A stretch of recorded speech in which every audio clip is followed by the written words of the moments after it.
L'intervention que je fais aujourd'hui s'inscrit dans le cadre de recherches que je mène en parallèle de ma thèse, qui porte sur l'art d'après Auschwitz. Ces recherches, donc en parallèle de ma thèse, je les mène depuis un peu plus de 2 ans, sur la figure du musulman dans les camps nazis. Recherches qui trouveront donc leur aboutissement en octobre prochain avec la publication, grâce à la Fondation Auschwitz chez Kimé, d'un essai sur cette figure. Cet essai qui interroge en particulier les sources orientalistes et coloniales de cette dénomination. Je n'aborderai pas aujourd'hui cet aspect de mes recherches. Je suis en revanche très heureux de vous faire part de quelques-unes des réflexions qui m'ont amené à appréhender la figure du musulman en regard de celle des Sonderkommando et des Arbeitsjuden. Toutes deux figures moins des marges des camps et des marges du génocide que de l'interprétation historique et philosophique sur Auschwitz. On ne peut pas dire toutefois que la figure du musulman ait été mise à l'écart, rejetée aux marges, de la même façon que celle des Sonderkommando et des Arbeitsjuden, ne serait-ce que parce que l'une, le musulman, est une dénomination non officielle et, comme vient de l'indiquer Frédéric Craé, celle des Sonderkommando, même si elle est plurielle, est une dénomination du langage nazi. Mais toutes deux suscitent un sentiment de malaise, aussi bien chez les témoins rescapés que chez les historiens et les penseurs qui ont réfléchi sur elles. Le musulman, c'est dans les camps le déporté, juif ou non, qui est arrivé à ce point d'inanition et de résignation, à ce point de déshumanité qu'il semble disposé, aux deux sens du terme, à mourir ou plus justement à ne plus vivre. Pour le dire en les termes brutaux d'une rescapée, le musulman, c'est celui qui est prêt pour aller au gaz. Son aspect cachectique et cadavérique l'apparente visuellement à un mort-vivant, son apathie profonde rappelle celle d'un condamné, d'un damné ou, pour le dire en les termes de Primo Levi, d'un naufragé, et dans ceux de Dante, traduit par Jacqueline Risset, d'un enfoui, sommerso, i sommersi et i salvati, étant le titre original de Les naufragés et les rescapés de Lévi. Et l'on sait l'importance que cet essai a eu, à la suite de Si c'est un homme, dans l'appréhension de la figure du musulman. À ce titre, je souhaiterais attirer l'attention d'emblée sur un aspect de la terminologie employée par Lévi, qui ne me semble pas avoir fait l'objet de suffisamment d'attention, précisément peut-être parce qu'il semble évident. Lorsque Lévi écrit dans Les naufragés et les rescapés que, je cite, ce sont eux, les musulmans, les engloutis, sommersi, les témoins intégraux, testimone integrale, qui sont la règle du camp et les survivants l'exception, il me semble qu'il fait entendre par ce qualificatif d'intégraux qu'ils étaient précisément intégrés au camp, qu'ils s'y étaient intégrés. Paradoxalement, le comportement des musulmans manifeste qu'ils ont compris le camp au sens où ils ont assenti à son fonctionnement, l'ont pris avec eux et par leur comportement l'ont intégré. Ils n'ont pas compris comment survivre dans le camp, ils ont compris comment mourir par et dans le camp, car mourir était en ce lieu et de ce lieu la véritable finalité, et c'est elle, la mort, que leur comportement épousait. Les musulmans ont suivi le sens du camp, qui veut que la résistance victorieuse soit l'exception et son échec la règle. C'est dans cette mesure, dans la mesure où ils ont intégré et se sont intégrés au camp, que les musulmans peuvent être dits des témoins intégraux, parce qu'ils ont senti, peut-être instinctivement, sa raison d'être, leur dissolution d'abord et leur disparition ensuite. À l'instar de la connaissance inutile de Charlotte Delbo, dont Luba Jorgensen dit qu'elle est un savoir de mort, les musulmans sont eux aussi des sachants, porteurs d'un savoir dont la possession même les condamne, les intègre au camp sur le mode de l'inaction. L'hypothèse formulée ainsi à partir d'un adjectif peut paraître hardie, mais elle a, je crois, le mérite de reposer la question de la situation du musulman dans le système concentrationnaire. Le musulman est bien, en première approximation, à la marge du camp. Il est celui qui, isolé, porte aux yeux des autres déportés la marque de leur propre isolement potentiel. En deuxième approximation, on se rend compte pourtant que la plupart des témoignages mentionnant les musulmans indiquent combien cet État était redouté et qu'il guettait tous les déportés, dans la mesure où les camps nazis étaient destinés à produire précisément des musulmans, et c'est dans cette mesure qu'ils en constituaient la règle. En ce sens, et c'est la pointe de mon hypothèse, les musulmans démontraient aux yeux des autres déportés que les bourreaux l'avaient emporté, que leurs victimes succomberaient à la tentation de n'être presque plus rien de vivant et tout près de mourir, parce que, comme l'écrit encore une fois Delbo, au camp il est plus facile de mourir que de vivre. De là vient aussi une partie du rejet, du ressentiment, dans lequel étaient tenus les musulmans. Il constituait une marge qui menaçait à tout moment de s'étendre comme une règle et de confirmer celle recherchée par les bourreaux. Certains déportés ont même parlé en ce sens, tout en étant conscients de la faiblesse ou de l'énormité du mot, dans le contexte des camps, d'une habitude que chacun risquait de prendre, je pense à Simon Lax par exemple, l'habitude de se rendre indifférent à tout. De précision cependant, plusieurs auteurs l'ont souligné, le texte de Lévi sur les musulmans, que l'on trouve dans le chapitre des naufragés et des rescapés, qu'il a intitulé « La honte », revêt une dimension, un ton sensible, et l'écriture sur les musulmans est aussi en ce sens une écriture pour les musulmans, c'est-à-dire pour tous ceux qui n'ont pas pu témoigner, parce que les camps les ont engloutis, enfouis. Cet hommage de Primo Levi, comme tout hommage, plus encore lorsqu'il se veut interprétatif, fait donc quelque peu violence à la réalité. Lévi recouvre du terme de musulman une multiplicité d'expériences, c'est la seconde précision, parmi lesquelles on connaît un certain nombre de rescapés qui disent être passés à un moment de leur déportation par le stade du musulman. Dénommer un certain nombre de déportés qui semblent partager la même expérience ou se caractériser par les mêmes traits physiques et moraux s'avère commode pour l'interprétation. L'essai de Giorgio Agamben, d'après Lévi sur le musulman, en atteste, mais il ne rend pas tout à fait compte de la réalité de ces expériences.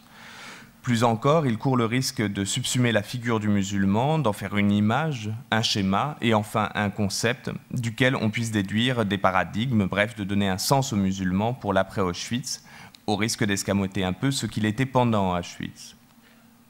L'une des opérations interprétatives les plus significatives à cet égard consiste à arrêter l'état de musulman et à considérer son état intermédiaire comme définitif, alors même qu'à l'ouverture des camps, des médecins, déportés ou alliés, ont constaté que certains musulmans se rétablissaient à une vitesse tout aussi surprenante que celle qui avait caractérisé leur déchéance. Hisser la figure du musulman au rang de règle des camps réplique donc bien à la volonté nazie qu'on a décrite, mais pas au compte-rendu des expériences que l'on connaît. Le musulman était bien pour les déporter à la marge, sans relever pour autant de la complexe zone grise également pensée par Lévi, notamment pour les Sonderkommando et Arbeitsjuden.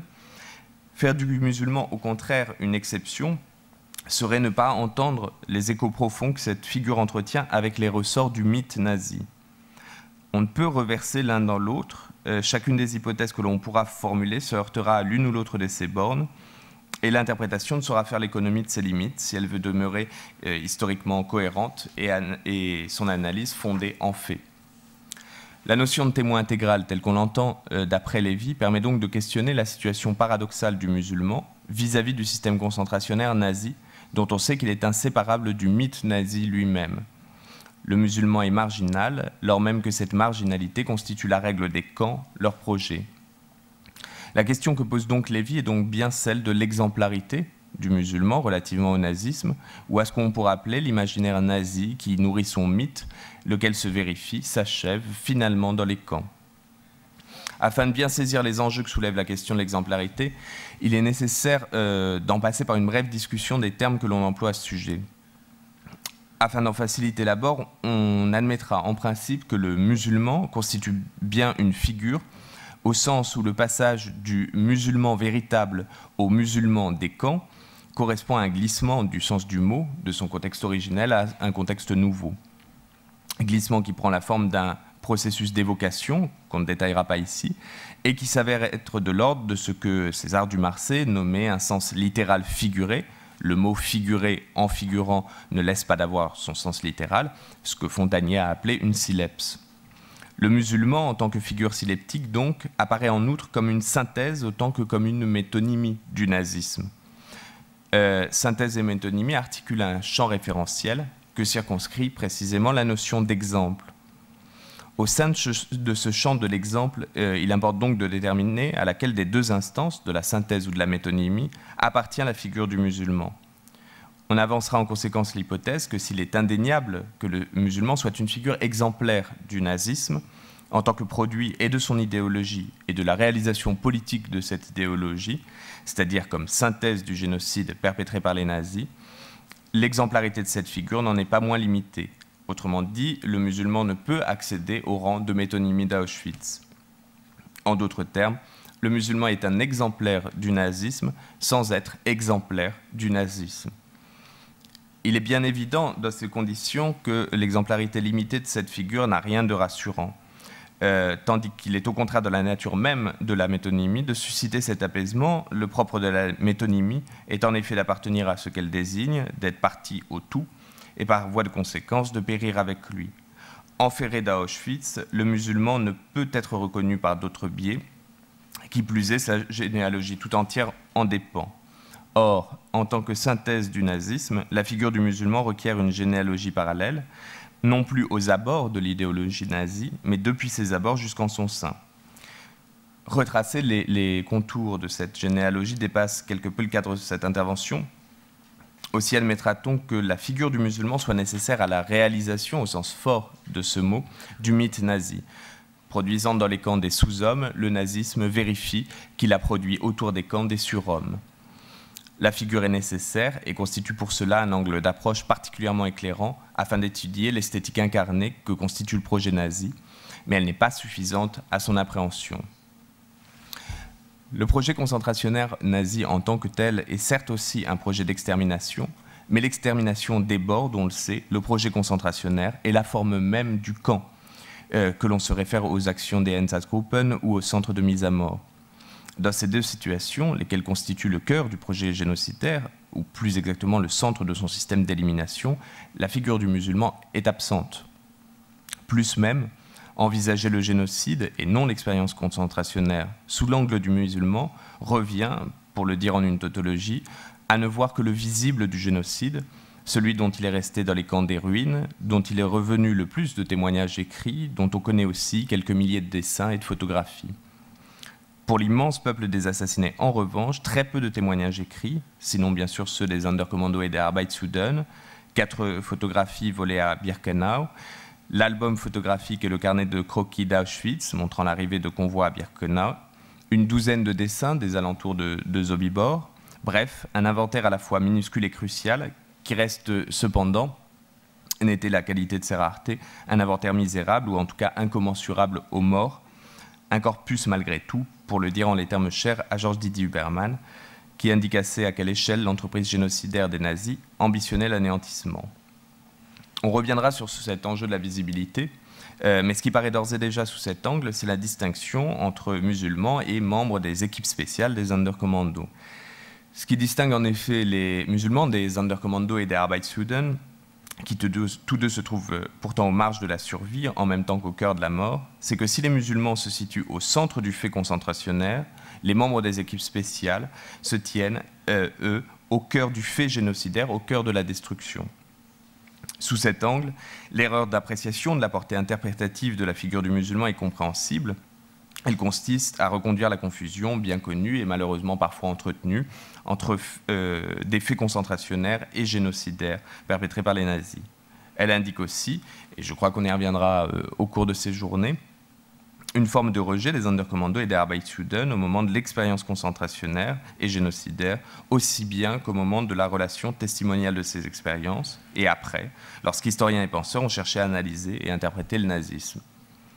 De ce point de vue, il est clair que la figure du musulman a été bien davantage étudiée que celle des Sonderkommando et des Arbeitsjuden, ne serait-ce que parce qu'elle est mentionnée plus abondamment dans les témoignages. Il serait cependant un peu schématique, un peu hâtif, on l'a dit, de considérer que là où les musulmans ont provoqué une forme de compassion de la part des déportés, les membres des équipes spéciales ont provoqué le rejet, la suspicion et l'oubli. Si cela est juste des Sonderkommando et des Arbeitsjuden, les musulmans n'ont pourtant suscité que peu de compassion, sinon par des voies très détournées, par les voies de l'art par exemple, comme dans le cas du Verfügbar aux enfers de Germaine Tillon, avec le personnage de Sympathie, qui correspond à celui d'un musulman, ou lorsque le peintre survivant d'Auschwitz-Birkenau, Yehuda Bekon, a intitulé un autoportrait de lui qu'il a réalisé après-guerre, Muselman, opération que l'on retrouve également dans plusieurs témoignages littéraires, leurs auteurs ayant indiqué qu'eux-mêmes se sont vus devenir des musulmans, ou à tout le moins en évoquent-ils à leur endroit les caractéristiques du musulman. Il est d'ailleurs intéressant de noter, et cela me semble avoir été peu étudié, que les membres des équipes spéciales ont eux-mêmes décrit les musulmans sur un mode analogue aux descriptions que l'on connaît par d'autres déportés. Philippe Müller insiste par exemple sur leur aspect cachectique et la texture cartonneuse de leur peau. Je cite, « On appelait ainsi les détenus musulmans qui étaient parvenus à un état extrême de délabrement physique. Ils n'avaient que la peau sur les os. Leurs muscles avaient complètement fondu, leur peau mince et parcheminée était souvent transpercée par des pointes des os de leur squelette, occasionnant sur tout le corps des inflammations et des plaies purulentes. » Alter Feunzilber, lui aussi, ancien Sonderkommando d'Auschwitz-Birkenau, dit de même de ces ombres humaines, je cite, dont il a appris plus tard, je cite encore, qu'on les appelait des musulmans, qu'ils se traînaient à bout de force, l'air complètement miséreux. Un autre membre des Sonderkommando, anonyme, résume ainsi l'unique rêve des milliers de ceux surnommés dans la langue du camp musulman, de ces malheureux qu'il décrit, je cite, chancelant comme de vacillantes flammes de bougies, et leur unique rêve, c'est une fois au moins manger à sa faim. Zalmen Gradowski craint quant à lui de ne pas reconnaître ses propres frères, eux aussi déportés, qui sont peut-être devenus des musulmans, c'est-à-dire méconnaissables à ses yeux. Je cite Gradowski, ce qui leur est arrivé, par la suite, écrit-il, je n'en sais rien. Qui sait s'ils n'ont pas déjà passé depuis longtemps par mes propres mains, en tant que musulmans, morts ou vivants, transportés ici de partout. Cachexie extrême, air misérable et esselé, visage et corps des proches devenus méconnaissables sous l'effet de ce que certains déportés ont appelé la musulmanité, correspondent de fait aux descriptions rapportées par les autres déportés. La seule différence que mentionne Henrik Trauber, lui aussi membre des équipes spéciales, est qu'aux yeux de ceux qui étaient chargés de brûler les corps des assassinés, ceux des musulmans, les corps des musulmans, dépourvus de toute graisse, brûlaient plus lentement que les autres, ralentissant ainsi le rythme de la crémation. Ces diverses mentions de musulmans par les membres des équipes spéciales mettent en évidence un fait apparemment anodin, mais à mon sens remarquable, le fait que les membres des équipes spéciales, ou au moins ceux des Sonderkommando d'Auschwitz-Birkenau, connaissaient ce terme propre au camp nazi, preuve qu'il n'était pas tout à fait isolé du reste du camp, et preuve aussi que les musulmans constituent bien à leurs yeux une catégorie de victimes qu'il importait de mentionner dans leurs témoignages. Au point même que la façon dont Philippe Müller se décrit à la toute fin de son témoignage s'inscrit dans cette catégorie d'autoportrait en musulman, si l'on peut dire, et que l'on retrouve dans un grand nombre d'autres textes. Cette proximité des membres des équipes spéciales avec les musulmans a également été repérée au niveau de leur comportement, celui d'une apathie totale vis-à-vis de leur situation et des tâches qui leur ont été imposées. Cependant, Claudine Cahan et Philippe Ménard l'ont montré, il s'agissait davantage, semble-t-il, d'une apathie de surface dont les écrits et les révoltes sont les indices. Là où les textes des Sonderkommando révèlent bien une spiritualité tue et les révoltes une réelle résistance souterraine, il n'existe pas d'indices de ce genre pour les musulmans, ou plus exactement, et le fait consubstantiel à leur situation, ils ne s'en trouvent pas à un niveau collectif.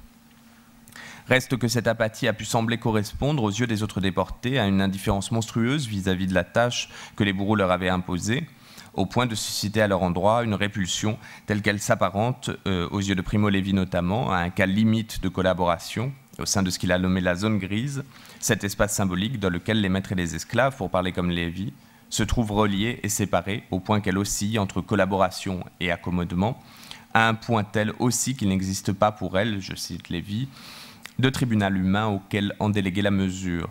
Je ne m'attarderai pas sur cet aspect, sinon pour citer un exemple des limites de cette collaboration, par l'entremise d'un ami devenu médecin des Sonderkommando, Fred Seidel, lui-même déporté, dont le témoignage sur les musulmans et les membres des équipes spéciales est tout à fait précieux, c'est lié avec l'un de ses membres que les nazis dans le ghetto avaient fait bourreau de Cracovie. Et ce déporté, qui se tient, pourrait-on dire, au cœur de la zone grise, portait pour son office l'uniforme des bourreaux. Au point, écrit Seidel, que, je cite, « Pendant les beuveries de ces gardiens SS, auxquels il participe en tenue de soldat allemand, il peut avoir l'illusion d'être l'un des leurs et oublier presque sa condition. Mais aussitôt après, il redevient l'esclave, le paria méprisé, sur lequel on s'est déchargé d'une besogne atroce. » Fin de citation. Ce simple fait rappelle à mes yeux que les nazis conservaient tout pouvoir sur ceux dont ils avaient fait de pseudo-collaborateurs et auxiliaires. Sans doute, le camp nazi ne fonctionne-t-il pas sans la zone grise qu'il génère, mais comme le terme même d'accommodement le suggère plus fortement que celui de collaboration, Cette zone grise, en tant que situation, est imposée à ceux-là même qui l'entretiennent, et les manuscrits des Sonderkommando prouvent que leurs membres étaient tout sauf dupes, se faisant d'autant moins d'illusions sur leur sort que les SS, qui les assassinaient de façon aléatoire, les élimineraient tous avant la libération du camp. La zone grise ne ménage qu'une marge de manœuvre précaire dans laquelle il serait hasardeux de parler de pouvoir pour les membres des équipes spéciales. En schématisant à l'extrême, on pourrait donc dire que les membres des équipes spéciales se situent au plus près du bourreau, tandis que le musulman se trouve à l'orée du projet d'avilissement et de mort de ce même bourreau. Ce qui, dans les camps, distingue physiquement et symboliquement l'un de l'autre, c'est le corps. Corps nourri et vêtu de prominentes pour le membre des équipes spéciales, corps décharné et en haillons du paria pour le musulman. L'attention que les membres des équipes spéciales ont portée aux musulmans constitue en quelque sorte le pendant de celle portée à tous ceux des juifs et des tziganes, la majorité, qui ont été assassinés sitôt débarqués des trains sans avoir été d'abord décivilisés par l'univers concentrationnaire, bien qu'ils aient souvent subi l'épreuve préalable des camps de transit ou celle des ghettos. Ceux-là n'ont pas eu le temps de devenir des musulmans. Cahan et Ménard ont désigné cette immédiateté de la mort par le terme de paradoxe de Birkenau, qu'ils ont opposé au paradoxe d'Auschwitz-Dagamben. C'est pourquoi, non plus qu'unique, le musulman ne peut être une figure métonymique de la destruction des juifs et des tziganes d'Europe, ni même de l'univers concentrationnaire nazi, parce qu'il ne représente en fin de compte qu'une infime partie de ceux qui y ont péri, et conséquemment une partie numériquement mineure des processus d'extermination. Des millions d'êtres qui ont disparu dans le génocide sans avoir ressemblé à autre chose qu'à des hommes et des femmes très semblables aux gens normaux, il n'est resté, on l'a dit, que très peu d'images, et ces rares images rendent proprement inimaginable que ces hommes et ces femmes, quelques heures plus tard, ont été assassinés. Les images des camps que l'on connaît le plus souvent sont des images autres, des images d'autres qui exigent de ceux qui les voient un impossible effort d'imagination pour se souvenir qu'ils ont été des hommes et qu'ensemble ils conformaient des mondes. Les photographies de presse et les reportages filmés de l'ouverture des camps qui ont été largement diffusés en Europe et aux États-Unis à partir d'avril 1945 ne sont pas les images de l'anéantissement, bien que dans une certaine mesure, les musulmans qu'on y voit représentent le mythe nazi tel qu'il s'est incarné dans les camps. L'image du musulman opère en fait en partie comme un cache sur la réalité du génocide, dans la mesure où, pour affreusement paradoxal que cela paraisse, cette image rassure. En retirant à l'homme son apparence d'homme, elle bloque l'imagination et avec elle la possibilité de la reconnaissance. Elle interdit de se souvenir que cet homme a été un homme et en laissant l'œil ainsi interdit, le regard porté sur l'épave si près de la mort rend sa mort moins insupportable, elle la rend logique. Fred Seidel est l'un des rares, avec Charlotte Delbo, mis à part les membres des équipes spéciales, à avoir fait des hommes et des femmes assassinés sitôt leur arrivée. La description, et à l'inverse de Lévy, dont le témoignage est pourtant proche de celui de Seidel par bien des aspects, d'y avoir découvert le symbole d'Auschwitz et d'après. À propos, je cite, d'un groupe de jeunes filles et de jeunes gens d'allure altière, tous très beaux, Seidel écrit « Pour moi, ils étaient le symbole tragique des sacrifices humains de tous les temps. Je savais que, débarqués d'un convoi, ils s'acheminaient directement vers une chambre à gaz. » On retrouve cette image dans le témoignage de Gradowski, lorsqu'il évoque, je cite, « Les jeunes vies bouillonnantes, palpitantes, frémissantes, en fleurs, gonflées de sève, abreuvées aux sources de vie, épanouies comme des roses poussant encore au jardin fraîches, baignées de pluie, gorgées de rosée matinale. » Et s'il en parle ainsi, c'est que ce sont ses sœurs, les sœurs de ceux qui n'osent pas d'abord les enjoindre de se déshabiller. Nous n'avons pas le courage, écrit Gradowski, nous n'osons pas leur dire à nos chères sœurs de se déshabiller, car les vêtements qu'elles portent sont la cuirasse, le manteau dans lequel repose encore leur vie. Dès l'instant où elles ôteront leurs vêtements et resteront nues, elles perdront leur dernière défense, leur dernier appui, le dernier point d'ancrage auquel leur vie est encore accrochée. Voilà pourquoi nous n'avons pas le cœur de leur dire de se dévêtir plus vite, qu'elles restent encore un moment, encore un instant dans cette cuirasse, dans ce manteau de vie. En se dévêtant, ces femmes, Gradowski le sait, avec lui tous les déportés, ces femmes perdent leur humanité, elles commencent à devenir des corps, bientôt des cadavres.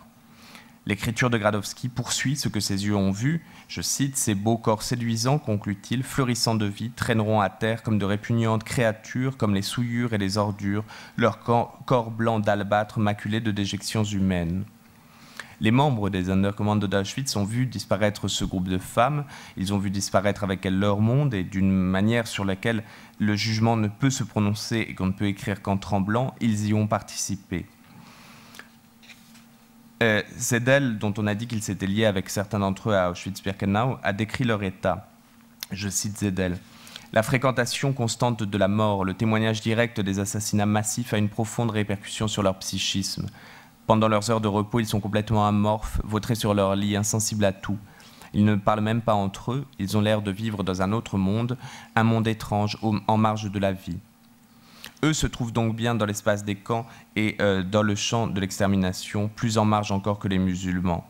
En ce sens, comme l'écrivent Cahan et Ménard, s'il y a exemplarisé une figure du témoin, c'est dans les Sonderkommando qu'il faudrait venir la chercher. Ils ne sont certes pas la figure exemplaire du fait concentrationnaire, pour lequel je crois que la figure du musulman est davantage opérante, mais celle des installations de mise à mort suppléant les tueries par balles, et en somme d'une façon de penser le génocide propre au nazisme. Dans une certaine mesure, mais une mesure plus grande que pour les musulmans, les Sonderkommando sont des témoins intégraux parce qu'intégrés au processus de mise à mort, ils en ont témoigné. Leur état de santé physique n'avait rien à voir en effet avec celui des musulmans, et c'est pourquoi ils ont pu témoigner et s'organiser. Cependant, les hommes du commun en avaient une perception tout autre, au point que leur aspect physique, inaltéré en apparence, contrairement à celui des musulmans, ne les rendait pas moins méconnaissables aux yeux des autres déportés. Je cite Lucie Adelsberger, « Ils n'avaient plus figure humaine, c'étaient des visages ravagés, fous. » S'ils n'ont pas été ce qu'on a appelé une figure, il est certain en revanche que, comme pour les musulmans, la majorité des déportés ne les ont pas reconnus, et ceci d'autant moins que dans tous les sens du terme, leur position au camp les faisait mal voir. Ce cas limite de collaboration a correspondu pour Lévy à un paroxysme de perfidie et de haine du nazisme, et ce paroxysme induit pour Lévy qu'on ne puisse pas attendre d'eux un témoignage au sens où les musulmans auraient pu en produire. Si les musulmans qui ont vu la Gorgone se tiennent en cela tout proches des Sonderkommando, ces derniers ne peuvent pour Lévy en restituer la vérité. Pourtant, on le sait, les membres des Sonderkommando ont témoigné, dans le sens demandé par Lévy, d'une déposition d'après laquelle puisse se former le jugement de l'histoire. La lettre de Zalman Gradowski se clôt par exemple sur ce vœu, je cite, « Puisse l'avenir prononcer son jugement sur la base de mes notes, puisse le monde y apercevoir au moins un pâle reflet du monde tragique dans lequel nous avons vécu. » De même, Zalman Leventhal est parfaitement conscient qu'en tant que membre des équipes spéciales d'Auschwitz, il se trouve à un point nodal de l'expérience génocidaire. Sans doute, écrit-il, personne ne saura le pourquoi et le comment de ce qui s'est passé. Puis il ajoute, un tel fait subsistera éternellement parmi nous et parmi tous ceux qui sauront comprendre notre situation afin de l'évaluer, puisse subsister pour être rappelé en bien, que mon âme soit liée au faisceau des vivants. Ici apparaît nettement, en plus de la valeur proprement testimoniale, la seconde dimension des témoignages des Sonderkommando, tels que Lévy les envisage, et qui de son point de vue les rend moins pertinents que ceux hypothétiques des musulmans, le fait qu'ils exhortent le lecteur à comprendre leur situation avant d'imposer sur eux le sceau du jugement. C'est ce qui fait que ces témoignages tels qu'on les connaît tiennent effectivement de la lamentation, du blasphème, de l'expiation, qu'ils s'inscrivent, comme le note Ménard, dans le registre de la littérature de la catastrophe, et qui vaut qu'on les ait dénommés, peut-être abusivement, les Megillot d'Auschwitz, en référence au rouleau réservé dans la prière juive à la lamentation et qui commémore un événement tragique. Cette dimension imprécatoire tient au contenu même de ces témoignages qui prétendent relater la vie dans le camp et en particulier au sein des Sonderkommando et non la mort, c'est-à-dire en fin de compte tout autre chose que ce à quoi leur position au camp les prédisposait.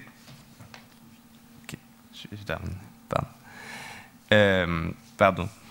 C'est-à-dire en fin de compte, donc toute autre chose que ce à quoi leur position dans les camps les prédisposait. Je cite, « Comment on mourait à Auschwitz » ont écrit des auteurs demeurés anonymes. « Il y aura des images, des témoins, des documents pour le raconter. Mais nous voulons ici créer le tableau de comment on vivait à Auschwitz. » Fin de citation. En ce sens, leur déposition comparaît finalement aux yeux des vivants d'après pour ce qu'elle est, je cite les manuscrits, « le dépotoir à ordures de la mémoire » dans lequel gît aussi l'image des musulmans, je cite les manuscrits, les spectres blêmes aux yeux éteints, toujours terrorisés, qui se traînaient en silence près des blocs, et, avec leur cuillère pressée dans leurs doigts bleuis, gratter le fond des tonneaux de soupe. Là encore, la description des musulmans par les membres des équipes spéciales s'ouvre aussi comme un hommage de ceux-ci envers ceux-là, comme une restitution d'existence, d'autant plus terrible que des morts la formulent pour des morts vivants. Dans ces conditions, il ne s'agit pas de déterminer lesquelles de ces deux catégories de déportés ont produit les témoignages les plus authentiques ou les plus exemplaires des camps et du génocide nazi, même s'il est évident que les Sonderkommando et Arbeitsjuden constituent un inédit historique, mais de montrer qu'aux marges des camps, les témoignages sur et pour les musulmans, comme les témoignages par les membres des équipes spéciales, doivent être articulés ensemble pour appréhender à la fois le procès d'anéantissement sur lequel le mythe nazi s'est construit et le néant auquel il a donné lieu. Les membres des équipes spéciales ont vécu et relaté l'anéantissement auquel on les a contraints de participer. C'est sur ce double fait, le fait d'avoir eu l'expérience de l'anéantissement et le fait d'avoir rendu compte de cette expérience, que l'imagination et avec elle la compréhension ne peuvent qu'achoper. La connaissance qui nous est livrée, pour le dire une nouvelle fois avec Lévy, est impossible à comprendre et les images qui nous sont adressées, littéralement inimaginables. C'est pourtant sur cette arête que la pensée sur le génocide a à se tenir dès qu'elle s'approche de ses marges. Depuis cette arête qu'une pensée sur le génocide est possible. Je vous remercie et je m'excuse auprès des traducteurs d'avoir parlé si vite. Merci.